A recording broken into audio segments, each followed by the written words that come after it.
Hi, I am Marvin and I own and run a motion design studio in the Philippines. And this is some of our works.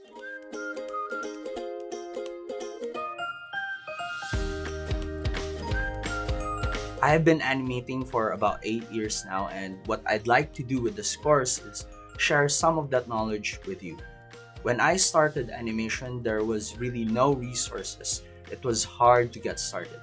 Now, there are abundance of resources in the internet. But still, whenever I meet someone who is interested in animation, they hesitate because they think it's hard, that there are lots of drawings that you have to make, and that it's scary. And what I'd like to show you is that it's not that scary, it's simple and it can be fun. So, what we're going to do in this course is we're going to start with very basic shapes, and we're going to build up from that. And while we're at it, I'm going to discuss basic animation principles.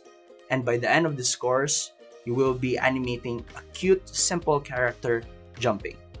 So if you are already an experienced animator, then maybe this course isn't for you. But if you're an illustrator and you'd like to add animation to your illustrations, or if you're someone who'd like a basic introduction to frame by frame animation, then this is for you. So if you are that person, I hope to see you in my class.